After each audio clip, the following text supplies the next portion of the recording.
Good afternoon, ladies and gentlemen. I am Will back from my self-imposed exile, and I am joined for the first time by Mr. Metaprime on my channel. And today we're going to be discussing a wide variety of esoteric topics, from the microplastics literally in your balls to how Zoomers can overcome the axial age we live in, to perennialism. Before we do that, let me introduce my guest, Mr. Metaprime. How are you doing today, sir? I'm doing great. Thanks for having me on. It's my pleasure, Mr. Metaprime, and if you could just introduce our audience, if they ever heard of you, kind of what you do and what you're all about. Sure. Yeah. So I got on Twitter, I'd say about end of 2021, right at kind of the height of the lockdowns and everything like that. I have a good friend group in my hometown, local area, who was interested in the Twitter discourse, and they kind of encouraged me to get online. And what I quickly realized is there didn't seem to be a centralized guide for newly awakened anons, people who kind of realized how crazy the mainstream culture is and wanted to find kind of a healthy path or alternative outside of that. And so that's been the focus of a lot of my content. If you are curious, you can check out my website or my Substack. And I've written on what I call the journey. It's a 5-step process for anons to find a healthy way to break away from what I call the mainstream delusion. I'm also very interested in the spiritual side of things. I think that that's a necessary part of finding a healthy way of being post awakening, is finding some sort of spiritual grounding. Obviously, I think Christianity is a very good way to do that. But for those who are I like to speak with kind of more meta, broader language. And so, I guess I loosely classify myself as a perennialist. And then I'll weigh in on a lot of other things. I'm a regular guest on the Mario Nafal roundtable spaces on AI. I love talking about that because I think AI forces a lot of very interesting questions about purpose and meaning and direction and our involvement with technology. So I like to weigh in on a lot of things, but I think a lot of my content focus comes out of this my own difficulty and painful experience awakening, and trying to make sense of the world we live in today. And I think that just kind of providing that support for each other is kind of essential going forward. So that's what I like to focus on. And that's definitely a much needed support mechanism these days, especially for younger Zoomers like myself, who were raised in the absolute simulacrum, just thrown into it, kind of the boiling water, essentially, right? Um, and they've kind of been heating the kettle for a long time, but I feel like with my generation, the kettle's at full boil now, essentially. Luxury gay space communism. We're going full sail in that direction, whether you like it or not. Racist, and you just kind of have to accept that. Real life relationships, your friendships, your hopes and dreams of not being uh, a jobless goy renting an apartment somewhere, Yeah. can be cast aside because think about all the Mexican food these immigrants are bringing in, right? Yeah, no, I think it's tough for a lot of the younger Zoomers because they grew up just being online. That's just been how the world works. And for the millennial generation, we kind of glimpsed that kind of the golden era of the 90s where, it was before cell phones were really around. You had these kind of, it was like the shows of that era where everyone was watching kind of the same stuff, and everyone was like really into like Nintendo, N64, all that kind of stuff. You just had a very like vibrant, positive culture. Things weren't prohibitively expensive. The areas were pretty safe. I was talking to some friends the other day about how you used to catch fireflies outside at night. Now you almost don't ever see fireflies, and so you have this it was a very different world back then. And so I think I've heard a lot of people say it's kind of up to the millennial generation to kind of hold that vision of that healthy American life that we could have if we get our stuff together, and try to pass that off to the younger generations who don't know it. So yeah, it's definitely something that it's hard to think about when you're older, and kind of that other people are living in completely different contexts. But I think it's important that to be understood in the sense that, yeah, the Zoomer generation almost doesn't have like a positive version of the world to look for. That's very much true, and especially because we live in like the era of like full blown, gay race communism essentially. Whatever you want to term that phenomenon as, you can define as whatever you want. But essentially, if you're a white male, like most Zoomers are, you're excluded from the halls of power in that narrative, right? You're barred from all of the Ivy League schools. You're barred from job advancement opportunities at your job for inherent characteristics. You're barred from basically all of the opportunities to advance to the upper middle class and even light elite class in our society at this point because of inherent characteristics and the fact that progressivism has become so militant that essentially if you're white you're just the enemy essentially and you're not Mm-hmm. allowed in these like positions or like we'll call them like token rewards for loyalty to the regime, right? That would have been handed to competent people like 20 or 30 years ago, right?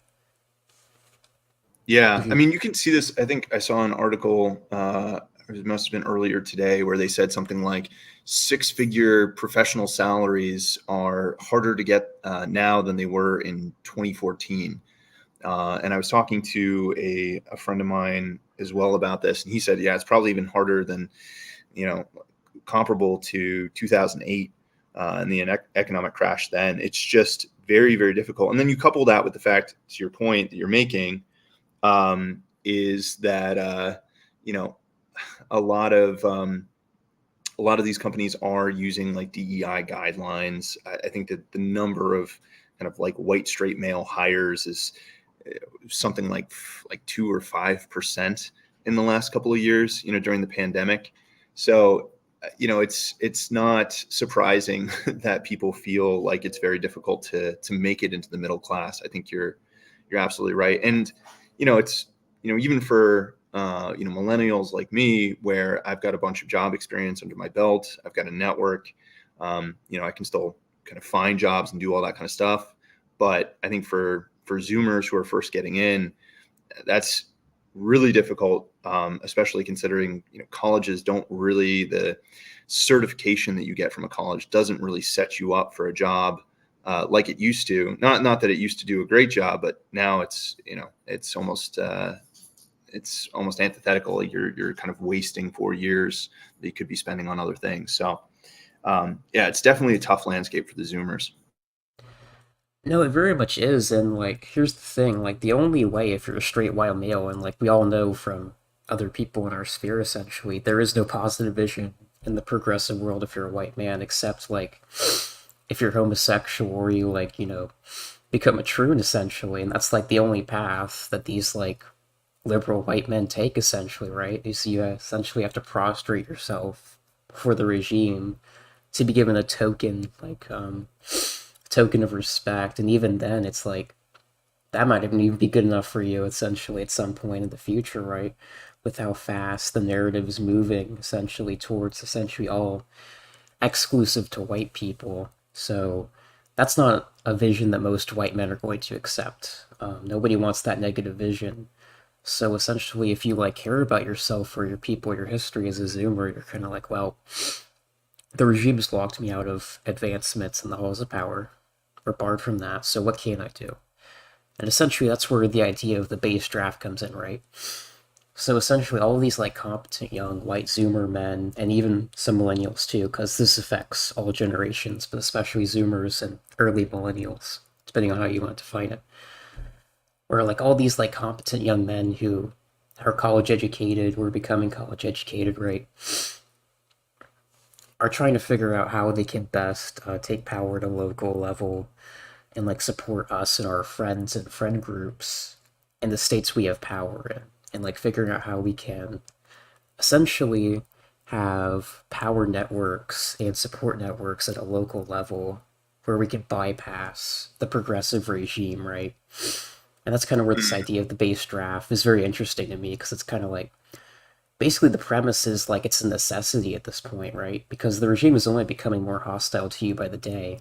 Um, I don't know if you agree with that thesis, right? Yeah, I mean, this is something that I've talked to, talked with other people in the space about this.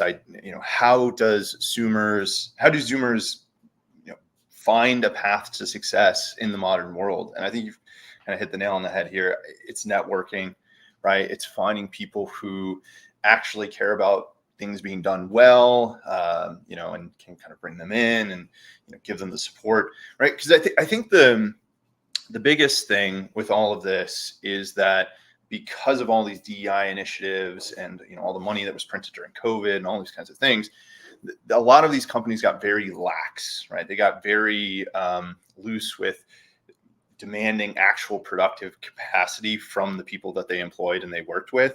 And you saw what Elon did with X when he came in. He fired like 80% of the staff or something like that, right? A lot of these companies kind of followed suit. They realized, look, like, we have a lot of bloat. We have a lot of unnecessary stuff. And as someone who's worked in tech, you know very well, and this is like, even if you're just playing video games, you have someone on your team who's bad, right? They can almost be more of a liability that they exist and that they're bad than if you just didn't even have anyone there at all, right? And so a lot of these companies, just by out of economic necessity, are realizing this. And I think that's part of the reason that it's really difficult to find these six-figure professional jobs right now. It's just they don't need them as much.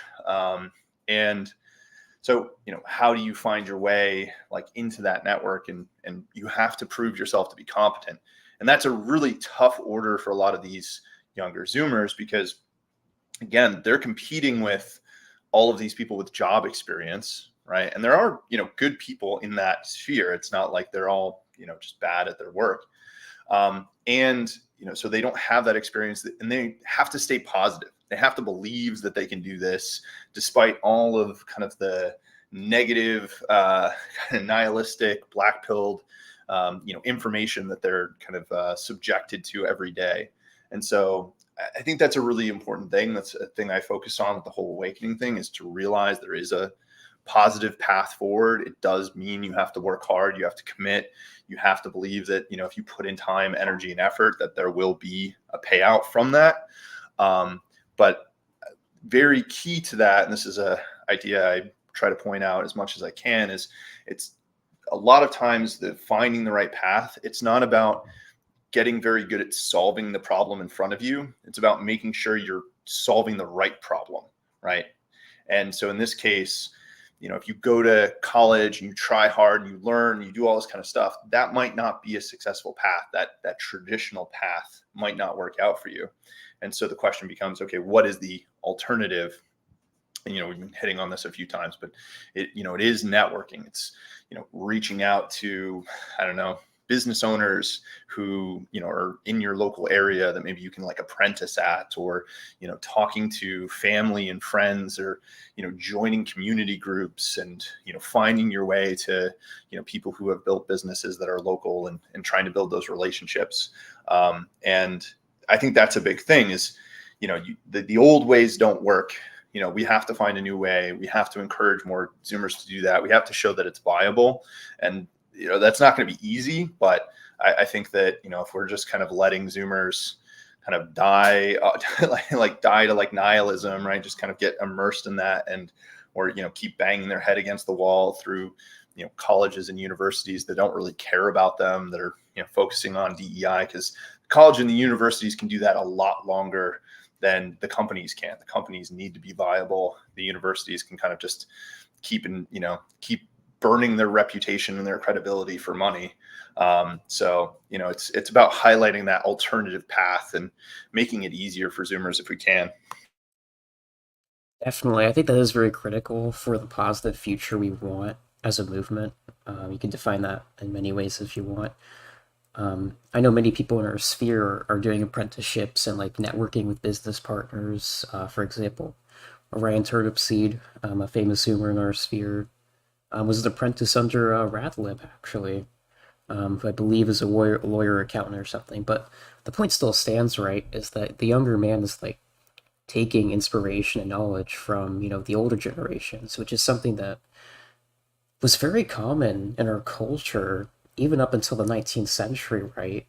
It's only until you get to the modern like age of like post-modernity, in the 1950s, 60s, 70s, 80s, 90s, and early 2000s where the idea of, generational wealth or generational knowledge kind of gets lost, right? And we kind of move to this idea of, well, that's what the universities are for. Just go get educated, bumpkin, essentially, right? And that's how you become successful.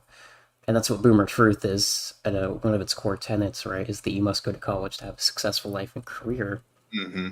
And that was only possible because the America they existed in was basically, well, we'll go into simple terms for YouTube's sake here, like an ethno state where there was tons of high paying jobs available where people could immediately jump the class ladder to the upper middle class and even elite tier because there were so many great jobs, and also housing was basically on average $100,000. And the average job in America paid enough where you could easily pay the mortgage payments on that own the house in like 5 years or something, which is insane when you think about. I think the average price in America now is like almost $500,000. So that puts out of reach of most Zoomers, especially millennials, if you think about it, right? So their vision is very much flawed because it was based upon a world which existed during a certain time and place, but doesn't exist anymore. Yeah, and there was a like a it was like those screenshots that come from 4chan every once in a while. And there was one not so long ago where it was talking about how there won't be like a collapse, there won't be an event or anything like that. It's just going to be this slow slide of decay, and slowly housing prices will rise and people will become less connected, and things will become just harder and more difficult, and all of these kinds of things. And you can very much see that, and it is, that's the thing with the frog in the boiling pot, right? You don't realize the temperature increase is so slow. And I think it's, to your point, if you look back and you think of the past generations who could, graduate high school, get a job, and be able to raise a family of four in like a nice home off that salary, right? And you look at the world today and you have people who are, busting their butts to get through college, right? They're working alternative jobs, and then they're barely able to afford like rent on an apartment. It's definitely a tough situation.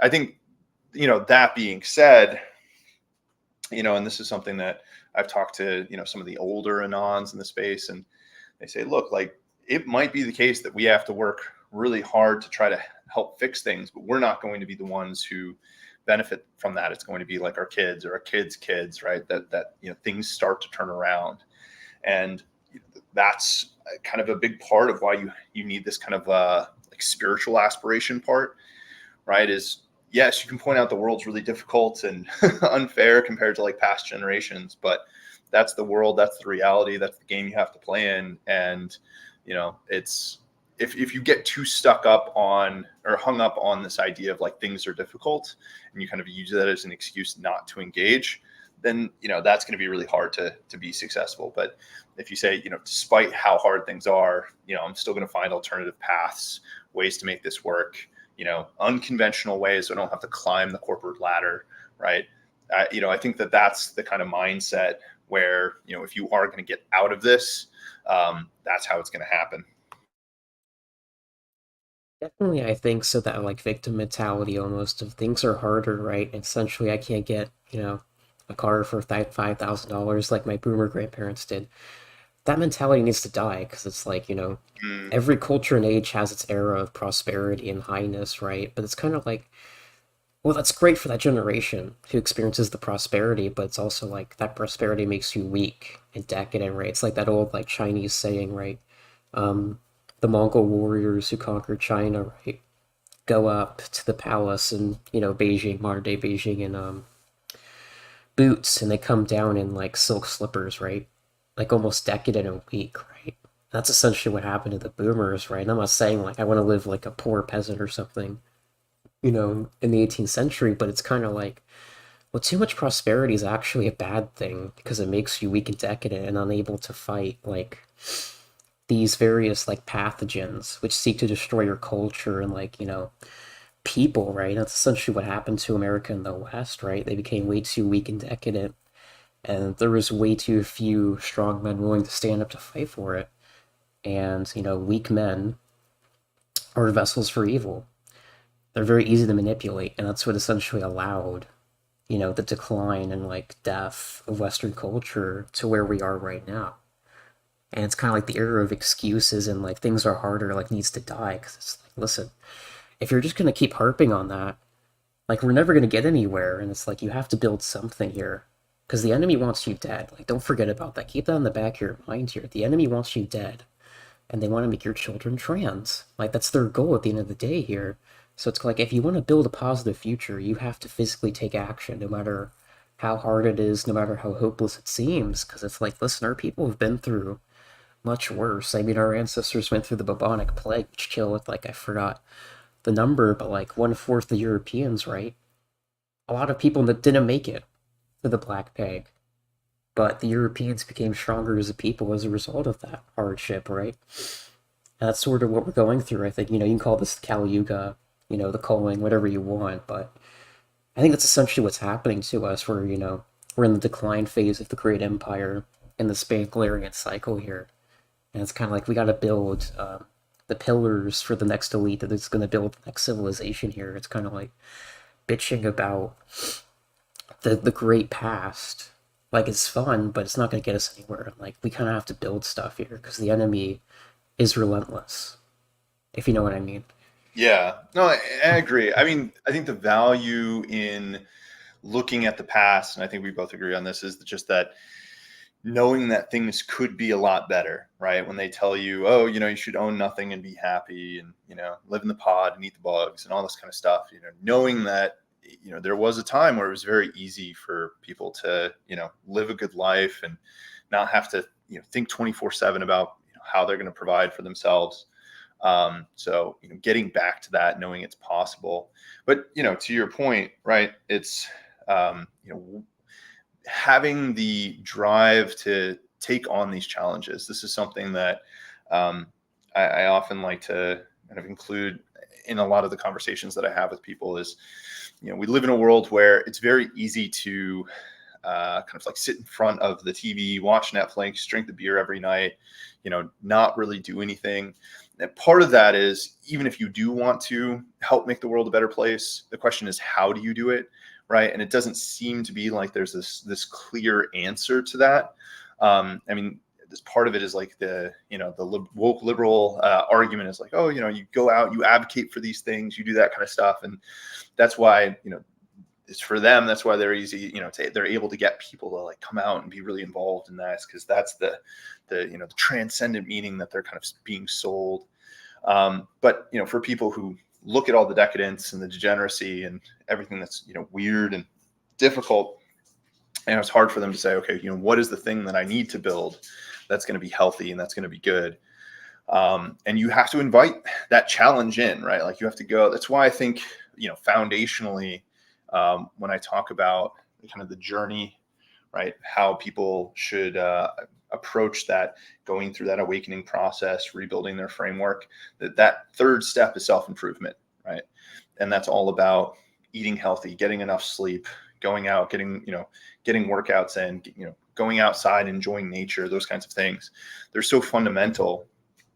And you look at the world today too, you just like walk around outside and you see all these very like fat, lazy, weird body shapes.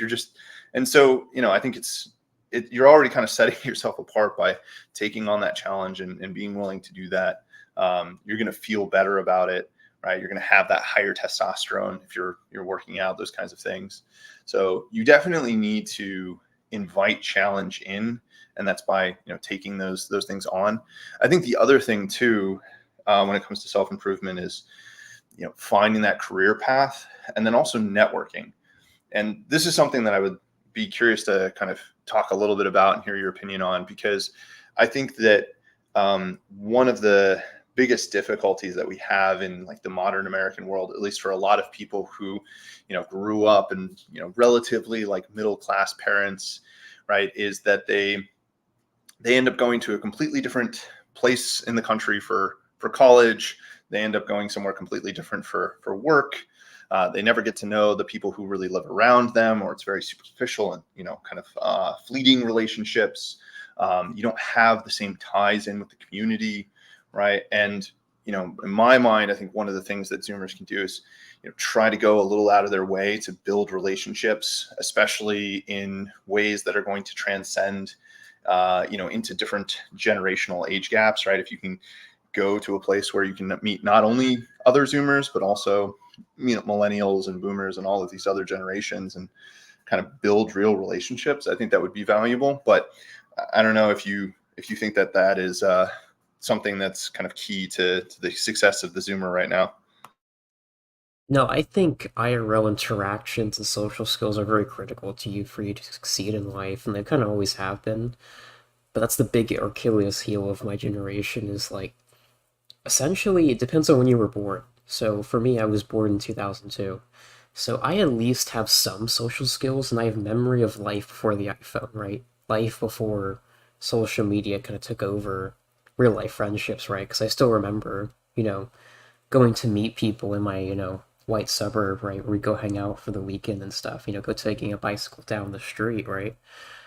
But that's like a distant memory for most Zoomers nowadays, where basically their only interaction with people is on Discord, right? Or it's in the Twitter space, right? Mm, It's not IRL. Like all their even if the IRL friendships they have are defined by like an online activity, right? So gaming, right? Or a Discord group, right? Or like you try to do IRL stuff, but it just devolves into essentially online simulacrum, right? Where all that energy is spent online. And that's the big thing that's holding Gen Z back, I think, is the number one, they're just like schizoness, and the lack of social skills is a big problem. And I think a big contributing factor to that was just technology was introduced like to us basically as guinea pigs. And as we're finding out, technology, in many senses, is as strong as heroin, right? As a drug, right? mm. And it's much more appealing and easy. And this goes into the last man thesis, right? It's much more easy to do the easier thing, right? The path of least resistance, right? Especially when your brain was raised on that early, because your brain is much more plastic and much more likely to cement that as your personality traits at a younger age than when you're older, when you had more interactions IRL, and that was kind of more baked in as like the way you interact with people, right? Yeah, I mean, I'm obviously I'm online, and I'll do I do a lot of online content, and for me, I don't think there's anything wrong with using technology. You just have to be very wary that it's not forcing you down a certain path that isn't healthy, right? I was talking to a few friends of mine not so long ago, and we were kind of saying like, it's probably good to sit down at some point and write down, what are your intentions. And this is a big thing I talk about a lot, is like intentionality is really key, because I don't think a lot of people are very intentional. I've been in the startup tech space and worked as a recruiter for a long time, and one of the things that always struck me, I've done something like 10,000 interviews, and I'd always ask people, what interests you in this company, or what do you want to be doing with your life, or where do you see your career going? And sometimes I get really good answers. The vast majority of the time, people would say, "Oh, I'm just trying to make money," or they'd have this kind of very fluffy, kind of minimal answer to that. And to me, that was really just a lack of time, reflecting, thinking critically. Part of it too is it's hard to commit to something if you don't feel like you have a lot of good information. And so a lot of people, they don't do the due diligence to really figure out what they want to be doing or where they want to be going, and so they don't really have that intentionality. But I think that that is a really important thing to have in your life, is to have this kind of intentional focus with where you want to go. And especially for the younger generation, if they don't have again that path or that awareness of where they can go, that makes it a little bit difficult. But especially with technology, Um, I think it is one of those things where, I used to say all the time that technology is a tool and it can be used for good or for evil. But somebody made the point that, technology also has its own intentions, right? Like even place like X and Twitter and a lot of other social media, it wants your attention. It wants you to engage and involve yourself and all of this kind of stuff. It wants you to, check out the ads and whatnot. And so, if you're unaware of that kind of that slide, that draw that technology has on you, it's very quick, very easy for it to divert you from, maybe what was a good and healthy intention to something that was it's a lot more negative. And so I think that the younger generation, there's nothing wrong with using technology if it's done intentionally. But I just think a lot of them, a lot of people for, and this goes across all like different, age groups and generations, they weren't living with as much intentionality. And it was fine early on too, right? Because if you look back in human history, it was very common. We just kind of did what your dad did. And, you had a pretty limited set of options. And, it's the same thing with the dating world. And now there's like infinite options. You could do any job and you can go any part in the country and you could, potentially marry any woman and whatever, right? And I think for a lot of people that option overload almost puts them in a place where they like abdicate responsibility, right? And then the last thing I'll say on this is I would also, work with a lot of high school students, help them to get into colleges and stuff like that. Um, Earlier on in my career is kind of why I got into recruiting. And one of the things I noticed a lot was those younger kids looking at colleges, they didn't even know what they wanted to do, right? They like, I think it's one of those things where you going through school, teacher asks you, what do you want to be when you grow up? And you just kind of like, when you're really young, you just say something that looked cool to you, right? And you didn't really think about it. You didn't really explore it super well. And then maybe you just keep saying that thing as you get older. Maybe it changes a little bit.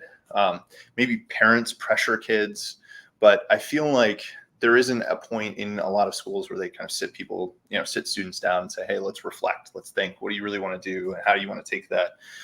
And so it's this mixture of information overload, option overload, very little agency, lack of good, pathways now.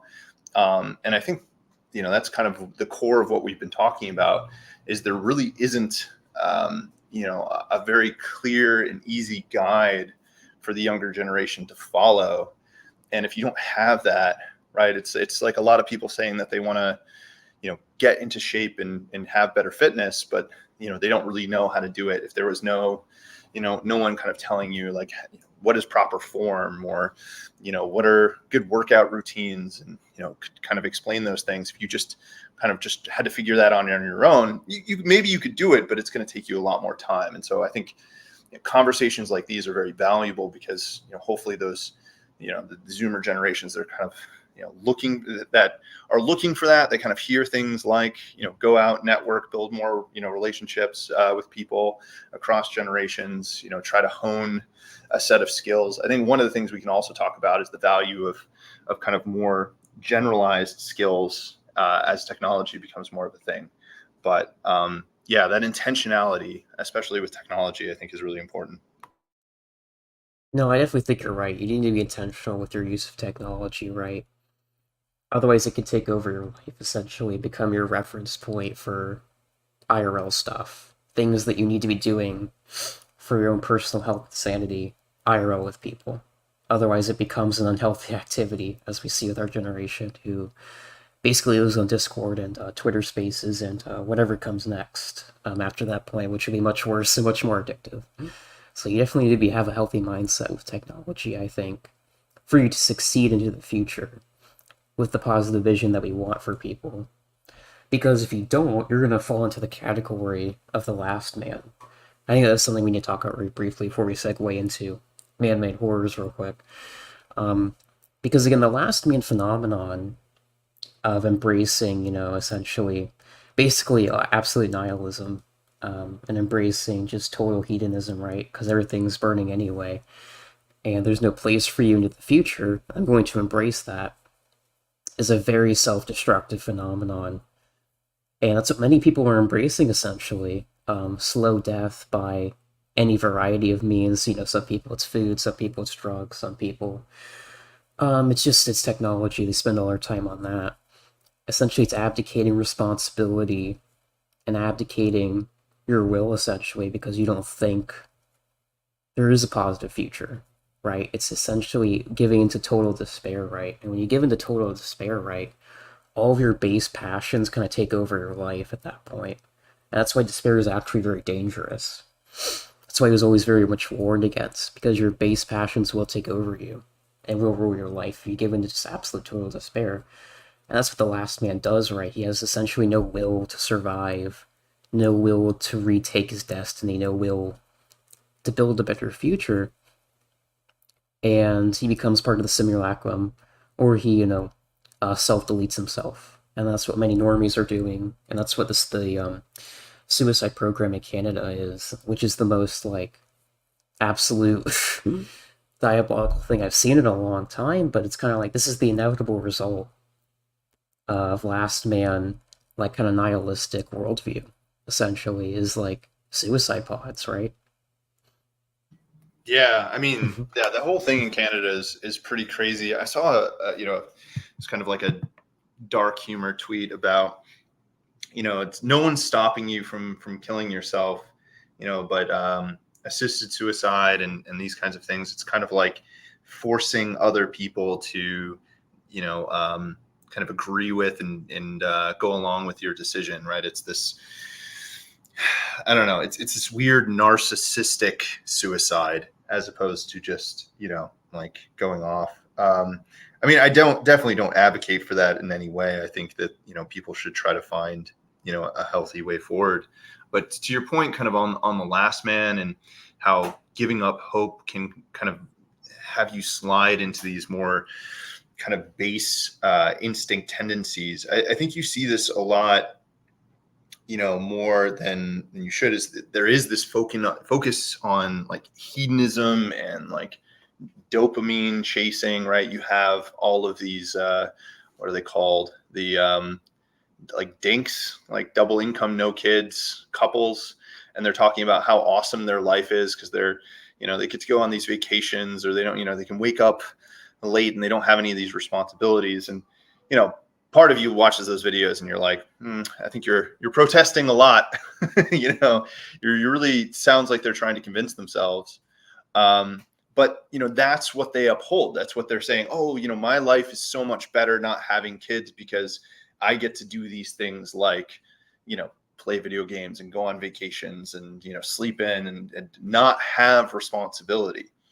And so this is a big thing that I think about whenever talking to people, when they're trying to make an argument, is not just looking at the argument itself, but also looking at like the assumptions behind that argument, right? And the assumptions behind the dink video argument is, well, the meaning of life is pleasure, it's enjoyment, it's freedom, it's these kinds of things. Where, I mean, if anyone who's really kind of felt, moments of like meaning and transcendence, it's hardship, it's difficulty, it's responsibility, right? That really makes you feel like, value, right? Feel that sense of fulfillment.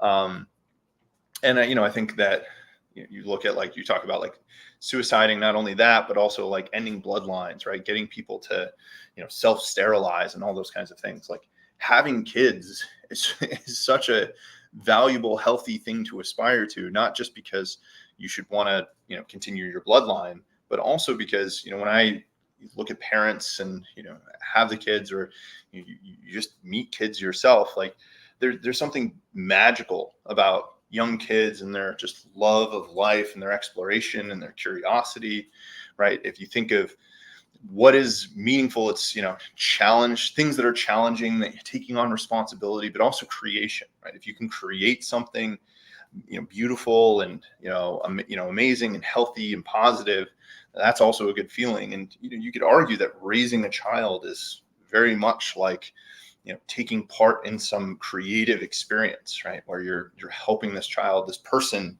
become who they can be, right? And so, all of this to say, if we can reorient people towards a sense of responsibility and just beauty and health, as opposed to, as you were saying there, like slipping into nihilism, slipping into kind of more base instincts to see value in society as, not these kind of transcendent things, but just kind of pleasure, right? I think that, in my mind, is what characterizes the last man. Nietzsche basically points out it's someone who wants to be left alone, right? Who wants to just exist and do the bare minimum to exist. And it's kind of it's like an insult to life to really not take that gift of life and try to do the most with it. And so, again, the harder thing for the younger generations is to see some potential, right, in that path, right, in taking on hardship. Are they actually going to get rewarded? And for me, I hope we can find more of that. I think there's a lot of ways to do that. I think networking, building relationships, like mentoring, teaching, right? There is a lot of potential, I think you were saying at the beginning about this kind of like Zoomer draft.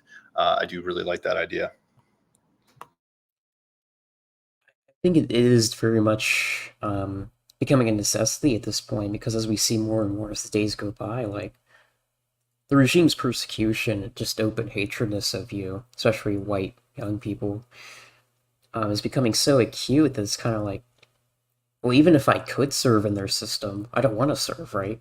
And this is why, like, recruiting to the U.S. military is down, like all branches, like record lows, since we started since we left the draft of the Vietnam War in 1972 and went to a all-volunteer army. You see this like decline of people who are willing to serve, especially white young men, the people who make the regime function, essentially, right, are retreating from these institutions that openly hate them, right? And it's kind of like, well, on the other hand, you could think about that in terms of your society dying, which is very much true, and that is a symptom of societal death and sickness. That is true. However, it's also an opportunity because it's like those competent young men who would have served the regime are now open to serving our movement or being a part of our movement in some way. And that opens up tons of opportunities for us, I think. And we're going to see that as the, days and years go by with all these projects people are starting. We have the OGC Club in America. They got the Shieldings in the UK. I know that the guys in Canada are trying to start stuff as well. We have tons of projects that are supporting our community, our people. They're helping us build a network that supports us, right? That is unfragile from the regime, right? And that's essentially what the base draft is going to force, one way or another, right? Because we have to stick together if we want to survive, essentially. This narrative of like the lone wolf survives is not true. The lone wolf in nature actually Yeah. dies. It's only when he's in a pack of fellow wolves that he actually thrives, and the herd expands, if you like the metaphor. Yeah. I mean, this is something I've been thinking about recently is like, what is the most healthy way to, build that cohesion? Because I think, there's always danger that, and you see this with like so for example, like Praxis. I don't know if you're familiar with this, but they're like a company that was started. They've raised money. What they want to do is create some sort of like decentralized community where they have these different little like hubs across the world, and people have like citizenship with Praxis, and it's like a creator group, and you can go and you can do these things, and it sounds all great, right? But if you look at like what they're actually doing, right, they haven't actually broken ground on anything. They'll run these different events, but it seems like all of their funding is just going to kind of paying a few salaries and holding some posh parties in New York City. It doesn't actually seem like they're doing much with that. And I think that's like there's still some value in the sense that you could probably network with people at those events who have similar kind of ambitions and drives. But I think one of the dangers of our sphere that's always kind of existed is most of the people who want to take kind of movements and drive them forward, and all that kind of stuff. They're not like your typical anon, right? You're not like most anons are kind of like, they're more like thought kind of spurgy, shape rotator kind of people. Like it's, or they're like word cells or whatever. They're like autistic and kind of a little antisocial. Whereas, finding your, salesman, social people, um, your extroverts, like those people, they're, I worry about the grift, right? I worry about people coming in and taking the energy and driving it in negative directions. And so the question becomes, okay, how do you build a good movement? And, I've talked to people in the space about this. And I think one of the key things, and you just mentioned this just before, is building relationships. I think too many times people try to move from, hey, we've got a bunch of, people in this space who are like-minded. Let's build X thing, and just like, who wants to join, like jump into this Discord chat, or, whatever it is. Right. And then the problem becomes, well, they don't actually know each other. And, there might be differences of, ethos between those people, or differences of means, or you might have people who, initially are really excited, but, they lose interest over time and they fall off. And again, it's that idea of, if you have a group of people working on something and you have someone who's doing it poorly or is not dependable, it's almost better that you just don't even have that person to begin with. Right. And so how do you build a cohesive group? Well, you have to get to know people. You have to build those relationships. You have to kind of, meet people in person. And, I know there's people in the sphere that are very wary about, being non-anonymous offline. And, I think everyone can kind of make their own decisions and kind of approach this in a way that's smart and healthy. But, I think that it's so essential to actually get to know people and their authenticity. And the other thing is, you can make, big impact with small groups. I think, probably it's good to keep things kind of like smaller, more niche. You have like a few guys who are working on something, right? It's a little project, or, maybe they're trying to, expose how bad a certain like NGO is, or, they're just, like I have like a group of 3 guys from my hometown, who I got to know really well. And, we'd have like meet night and hang out and chat and, support each other and stuff like that. And that was great, having that. And so I think, if you can have these like little pockets, these little groups that are doing these things, and you can get to know people, and you can kind of figure out to the level degree you can trust them and all that kind of stuff. Like that's probably where I think that kind of next step of building should be. I think people should, be wary of kind of the bigger leadership stuff, because, it just seems like, if you really want to affect stuff, you really want to build, like you have to kind of step up. You have to do it a little bit yourself, right? You have to be willing to take chances. And, so it's definitely difficult, because I think we are, the group that exists now is really trying to pioneer this, similar to, there was no guide to like awakening and how to do that. I don't think there's a guide necessarily to how do you build an organic movement and structure it. And even if you could, figure out what that is, like, how do you get other people on board? Right. It's a very, I don't know, prominent question. I think right now is that there's definitely different factions of, you call them the dissident right or whatever. And they all have their kind of own ethos or way of seeing things, or how things need to be done. And, it's how do you get, those groups to work together, or should you even try to get those groups to work together? And where do you take all of that? It's a very big open question. I think a lot of people are starting to, dig a little bit more into that, especially with all the pressure of an election year, and, how, politics are going to, come out. Cause I think the 2024 election is going to be very, very interesting. And regardless what happens, I don't think, whether Trump or Biden wins, it's going to be, one side's going to be very unhappy, and there's definitely going to be a lot of, fallout from that. So, yeah, I know I went on for a lot there, but I think that question of what comes next it's like just starting to be chewed on by a lot of people. And I'm definitely curious to see, what kind of comes out of that.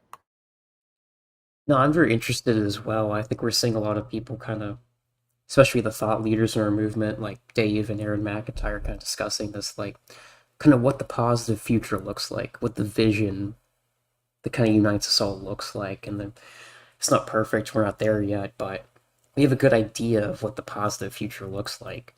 And kind of what unites us, right? It's just that we all hate liberals, right? Essentially, and many things have been said about the dissidents' rights, many factions, and disunification, and that is very much true. And we've seen just how detrimental that can be the past decade. Things like the old alt right 1.0 and other things like that have shown just how dangerous like bad leadership and disunification can really be to a movement. And that kind of played into the regime's hands, and that's still being used as a cudgel to this day. And I think we kind of learned the lessons from Charlottesville and Alt Right 1.0 and our new movement, whatever you want to call that, this center right, anti progressivism, um, just anti liberalism in general. And I think we're answering some really interesting questions about what the positive future looks like. And some of the more interesting thought leaders have been discussing, like, it's a pro human future that we want, essentially, right? Where you can have a Definitely. family and raise them to be normal, and like where relationships function as they're supposed to be in nature, with the man in charge, the women being under him and raising the children, and where you can own a home and be a part of where you're a part of your local family, your local community. You serve a role in that. You're a part of the community, right? You're anchored to the land, right? You're not just like this, like, anonymous unit that can move from state to state, right? Where you're kind of tied to the land, right? Ideally. I think that's more of the future that we're aiming for along those lines. And obviously, many people have different ideas of how that future should be implemented. And we can answer those discussions whenever we get to that stage. But I think we all agree on the baseline of we hate where the West is going. We hate everything about the regime, and we're all against that at the baseline level. And the negative vision is very powerful for uniting people to come against a regime or a group of people. And I think that's where we are at the moment.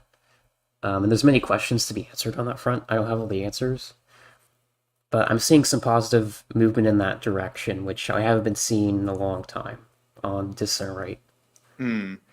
Yeah, I mean, this was the first article that I wrote when I got on Twitter, was live not in opposition to evil, but pursuit of good. And this was more about, I think a lot of people when they first awaken, they get very frustrated and angry and, they feel betrayed and all of those kinds of things.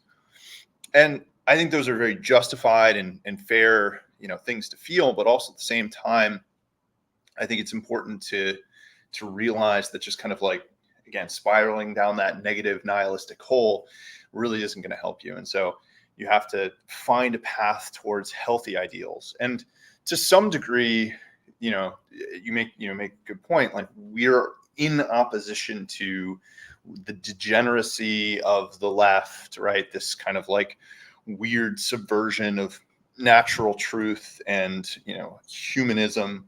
And you could loosely categorize what we're aspiring to as pro-human. And this is something that I try to stress a lot in my work. I've written an article on, what is a new branding of the ideology that represents us. I call that naturalism, right? It's founded in objective natural truth, right? And I think the problem that we have is a lot of these truths, especially in the face of the mainstream delusion, are harsh. They're not as palatable, right? I think, talk about like the healthy relationship between men and women and how, men are meant to kind of lead women. But I think what's often left out is that, the modern woman looks at that suggestion that the man should lead, and, she feels like, she's giving up some sort of freedom that she's owed, right? And but really, I think it's a bad way of approaching it, right? There is a whole, like, how do you brand these ideas so that they're broadly palatable? Even if there is a certain ideal, how do we get from where we are now to that ideal? And I think, for example, in the example of the man-woman relationship thing, it's trying to rebrand leadership in a positive light. And the difficulty that we have is a lot of our mainstream leaders, they are kind of like corrupt, evil people who are, very much, willing to sell out for money and all that kind of stuff. But I think good leadership is about responsibility.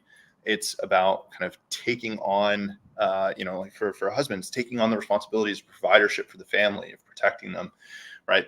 A husband shouldn't be, offloading all of his like concerns and challenges and difficulties to his wife. He should be able to kind of be strong enough to take those on, right? And so if we can rebrand things like that as leadership is not about control or power or dominance, but it's about taking on this higher calling of responsibility, that's a much more kind of healthy and palatable way to look at that. You also, you mentioned this, pro-human future, and what does this look like? I think the other part of this too, and kind of come around to this more and more the longer I've been on X, is pro-human also means again these higher aspirational values, which the difficulty that we have in the modern day is we've thrown out a lot of religion, right? It's kind of considered like, oh, religion is, we've debunked all of these, the creation myth and all of these things. So there's nothing valuable into religion. That was kind of the Reddit atheist take back in the early 2000s. And, I think what a lot of people are starting to realize is that, well, religion, much like culture, it was an adaptive set of strategies, right? How do you understand meanings, kind of a philosophy? And, it's trying to describe something that I think is very real, right? That spiritual, aspirational, religious, transcendent experience is real. And if we ignore that part of the human experience, if we just think of utilitarian, materialistic terms, we aren't going to, I don't think that will succeed on its own. I think we also need to be able to say there are transcendent values. There is a transcendent good, right? That we, you mentioned earlier, the last man kind of slides into these more basic instincts. And I think that is part of the human experience because, your soul, so to speak, is being tested. And if you didn't have something to tempt you, right, then there's no kind of proof. There's no accomplishment in doing good things, right? If there isn't some temptation to do bad things. And so I think that aspiring to those higher ideals and being able to transcend those more kind of basic instincts to, to do things like, because you made the point at the beginning, like you have people who say, oh, the world's ending. So like you can also be kind of a degenerate person and like, go around and sleep with all the women and not care and, lie to people and, make money in subversive ways. And I think that mindset of kind of being okay with, doing things that are not in aspiration of those higher ideals, I think that's a dangerous thing to sell for people in this space, because I do think that, not only do we need to aspire to something that's natural and positive and pro-human, but it's also the spiritual aspirational element as well. No, I think you're very much right on that. And like many on especially the Christian dissident right, have kind of emphasized this point. I know there's some others, I know you're probably still kind of emphasize this as well, but like, you need a metaphysical grounding. Otherwise your movement, no matter how based you think it is, right, or kind of like what precepts you rely on, there's nothing that's grounded ultimately, because it's kind of like, at the end of the day, the axiom, right, a wise man plants a tree whose shade he shall never enjoy, right? It's the same reason why you have children, right? Even though at some point you're going to pass on from this world, right? But you still plant something for the future, right? And you're continuing on your legacy by doing that as well. But it's kind of like we need that mindset as well with our relationship with spirituality. And human beings are inherently spiritual. No matter what, the Reddit atheists or Redditors like to say, it's kind of like the human being is inherently a spiritual creature. No matter the way you look at it, from the way he thinks about the world to the way he internalizes its precepts.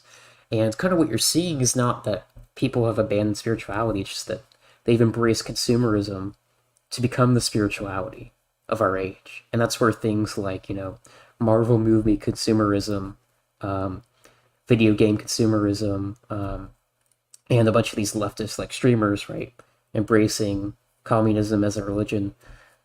It's kind of where it's coming from, right?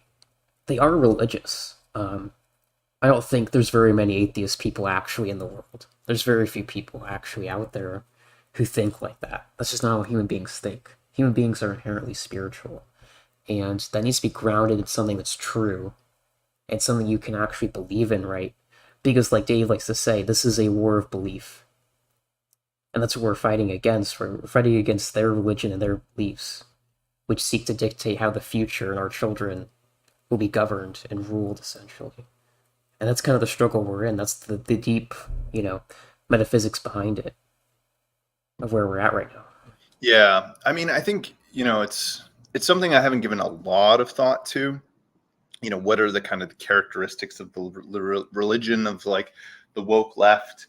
But it does seem one of the key things is they put the individual above the transcendent, right? Is this transhumanism idea that's so prevalent of oh, you can become anything, right? Like you're not limited by your biology or anything like that, or you can make your own meaning, right? And you can just pursue pleasure, and also we can break from human nature, and we don't have to have hierarchies and all of these kinds of things. It's like it's very utopian and idealistic, but it's completely kind of disconnected from nature, and it seems to be in complete service to the individual.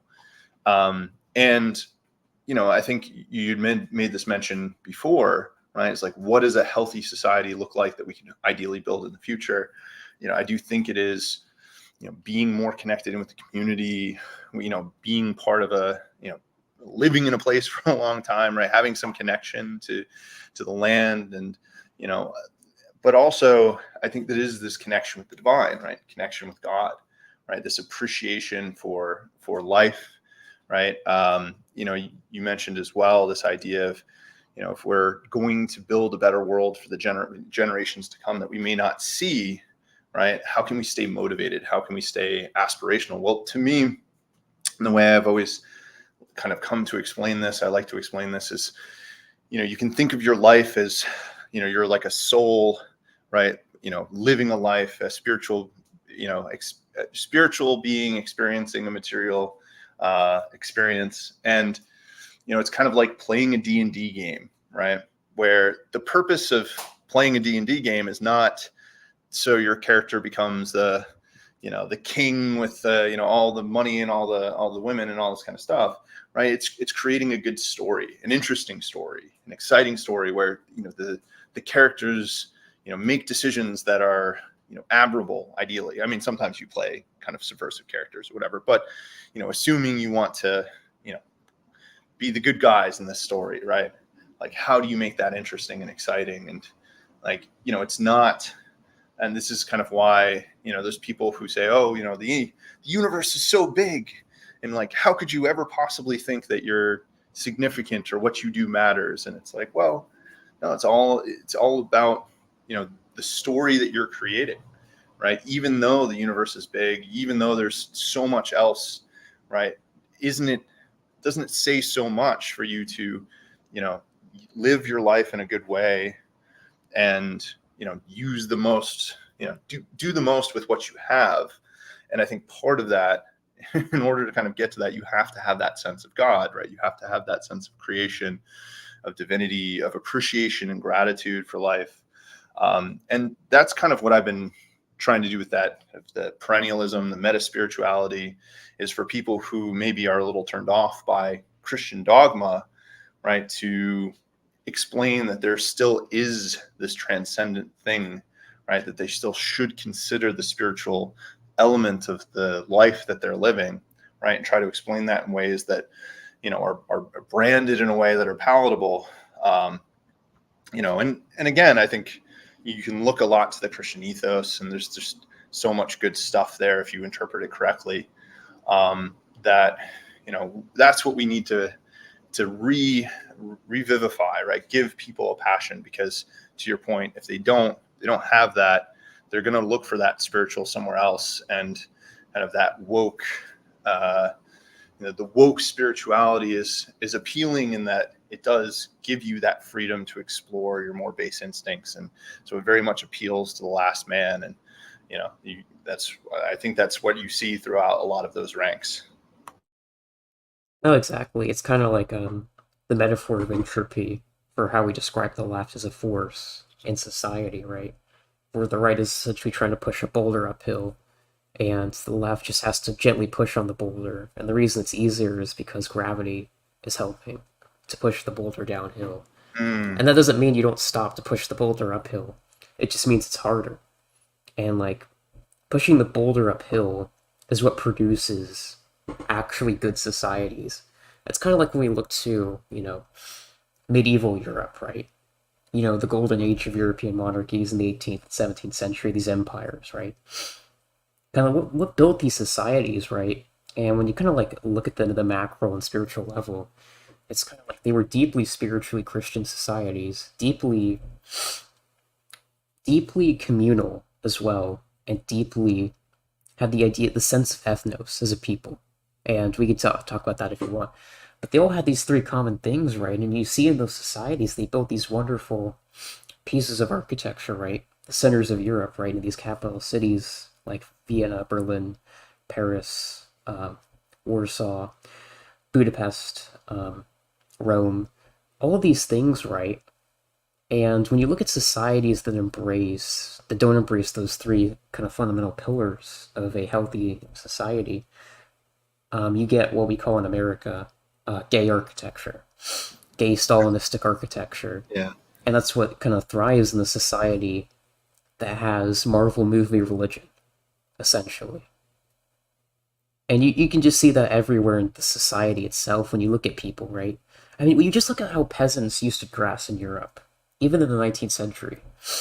Most people who even worked in the coal mine wore suits every single day to work and back home. And when you look at the average person in the West today, they're wearing a fucking, Star Wars shirt and jeans and they look like a child. There's no sense of like personal character, sense that you're a part of a society, right? That's lacking. That drives people to like, listen, like, even though I'm working a job in the heat, I still need to represent, our society in a good image, right? Hold up the family name, right? I could just be a homeless bum and not care at all, right? Mm.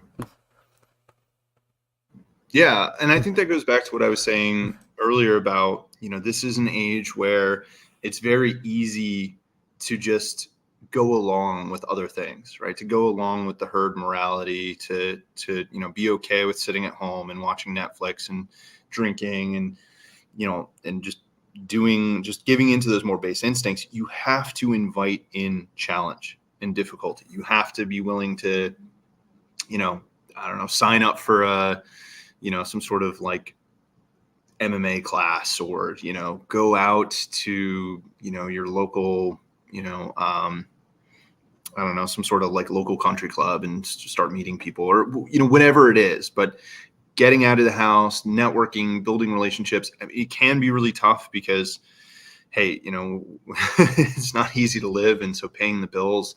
I think that's a common thing I hear from people. It's like, look, by the time I get home, I'm tired. I don't have to deal with stuff. Like, it's hard for me to find extra time. And I definitely commiserate with that. But I think that it's one of those things where, we all have the same amount of time in the day. It's about how you prioritize.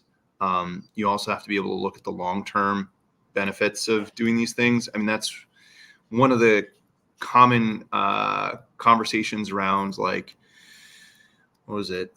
The nothing ever happens bros versus the, here it is, it's finally over kind of people. And, I think the value of the nothing ever happens bros is not to kind of like get you to not care.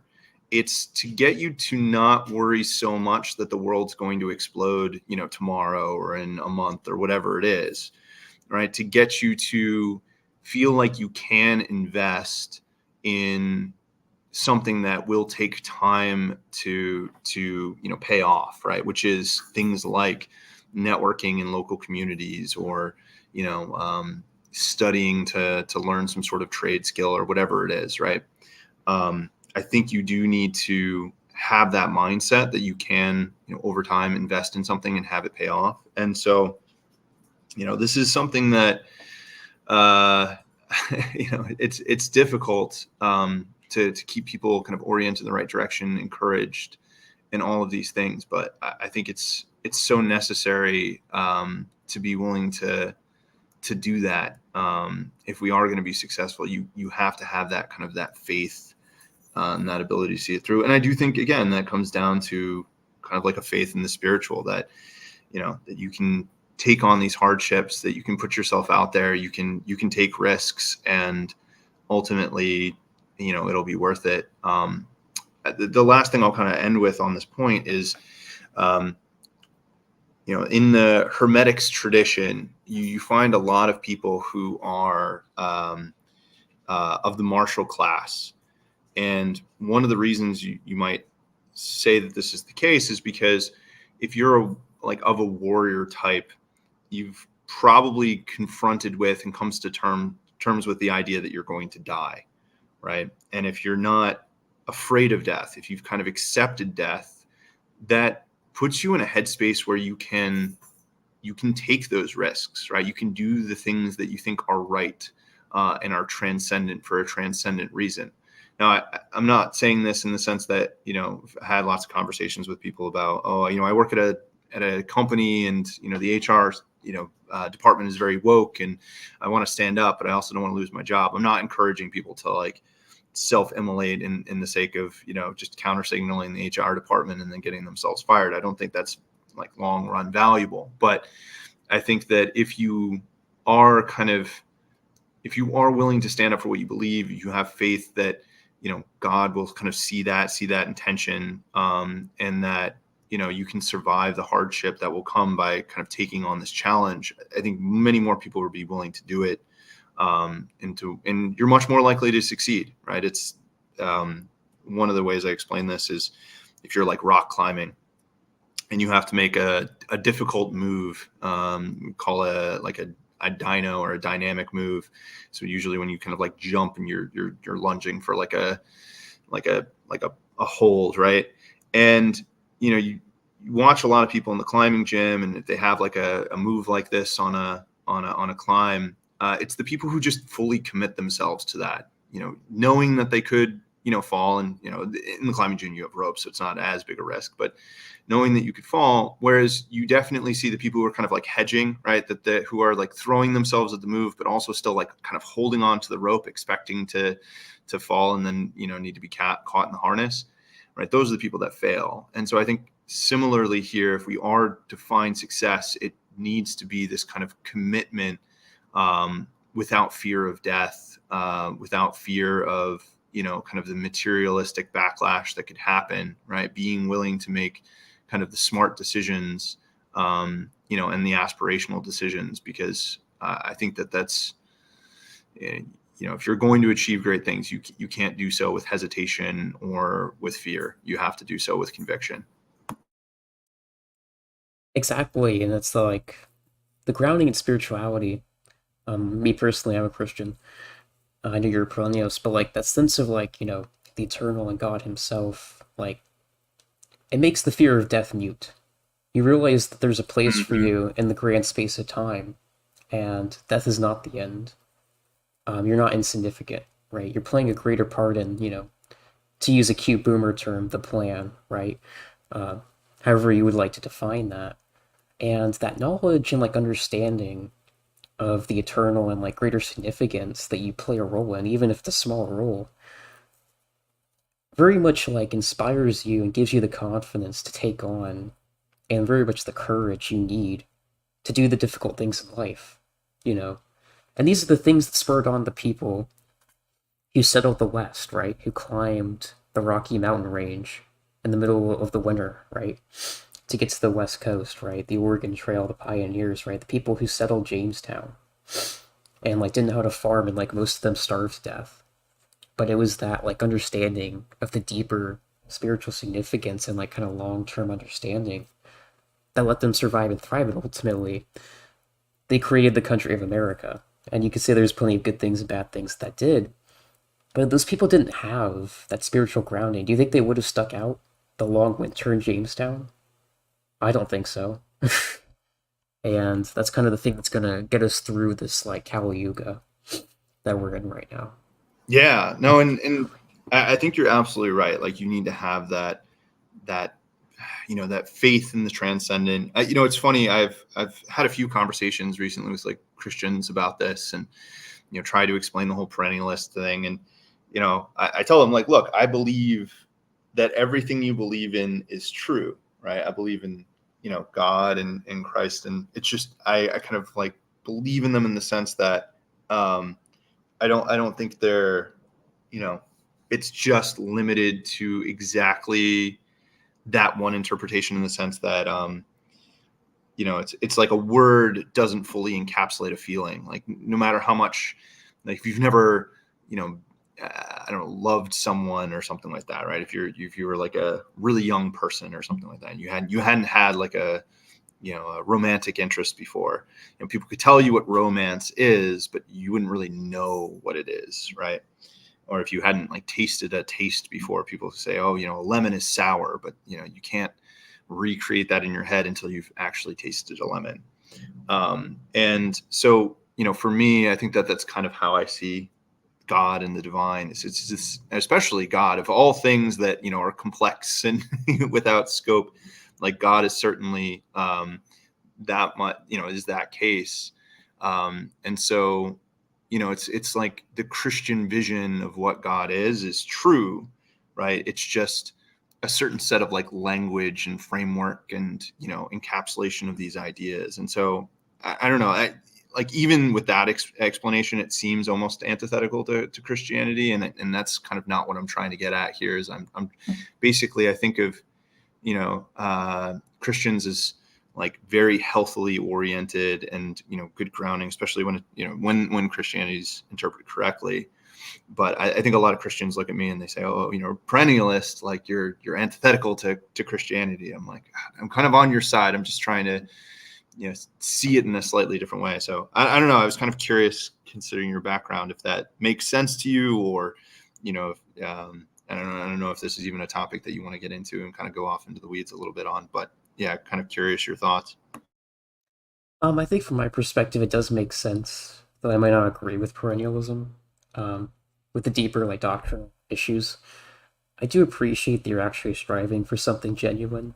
Um, in this age of ungenuineness and like true belief, as Dave likes to say in our age, like true belief is something that is extremely powerful, and it should never be underestimated. And it might even be the driving force of civilizations in a certain sense, and I think it definitely is. And I appreciate that you do have that aspect to you that many Christians lack themselves, or they become essentially puppets of the liberal regime, right, with their veneer of Christianity, right? And that's what we see at the mainstream churches and all that. But those people are dying off, and we see that genuine spiritual believers are taking over again. And I think the age of genuine belief is coming again. This age of like fake gay spirituality is kind of dying because it doesn't produce anything worthwhile. Because Yeah. nobody genuinely believes in it. There's no genuine thing there. I mean, that's really good to hear. I mean, maybe I need to, I'm traveling around the country and doing some stuff over the coming months, and so maybe I'll make a point of stopping into some churches and stuff like that. I mean, I would definitely I forget who this. There's like this ardent atheist who's been, trying to. So he's like Richard Dawkins. I don't know, something like that. I forget the name, but he was recently interviewed and he was talking about how sad it is that the UK is losing its cultural Christianity. And I think a lot of people were kind of like, yeah, like you've been advocating for the destruction of the Christian faith, and now you're like sad that cultural Christianity is going away. Like, what did you expect? And I think I definitely consider myself a cultural Christian in that way. Like, I think that I definitely don't want to see that go away, and and I wouldn't want to like convert people away from Christianity. I don't even like. I think that's not even like the right way to look at it. I don't even think of, what I believe is kind of like something that you would convert to from Christianity. It's more of like, like a different framework for understanding the same thing. So, but yeah, I mean, I think that's usually where a lot of the conversation ends up with good faith, in good faith conversation with Christians, is they're kind of like, hey, what matters to me most fundamentally is that the people that I'm working alongside have an appreciation for the transcendent ideals of God. And, and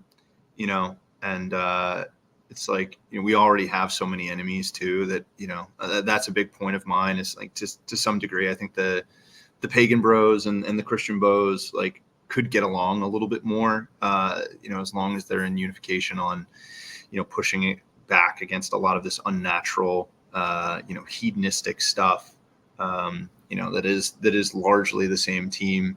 But yeah, it's definitely an interesting thing. I feel like I could talk about it for a while, but yeah, it was interesting to, yeah, I think there is like a mutual appreciation most of the times when I have these conversations.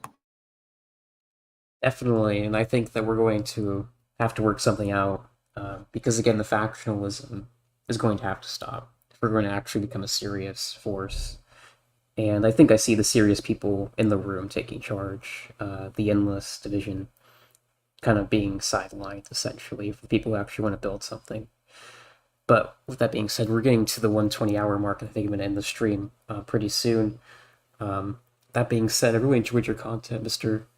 Prime. I really appreciate you joining me here for this conversation. Is there anything you would like to shill or kind of let the audience know that you're working on at the moment? Yeah, no, I mean, again, thanks for having me on. When you kind of reached out, I was like, oh yeah, I wasn't super familiar with your content, and then you sent me over that recording you did with Geo, and that was great. And yeah, it sounds like if you're kind of following Geo and the Prudentialist and that crew, like I think that they have like a very healthy, very wholesome, message. I've started to kind of get more particular with, who in the space, I appreciate, and I think their content has always been really good. As far as what I'm working on, I'm traveling a bit right now, so it's going to be tough for me to put out a ton of content. I think I want to keep knocking out, articles around the journey, of a few more to kind of write there. I have some podcast episodes that I've recorded that I need to edit, but again, it's going to be a little tough on the road. So nothing big in the works right now, but definitely, if everything comes out, it's on Substack, it's on the website. I usually tweet about it.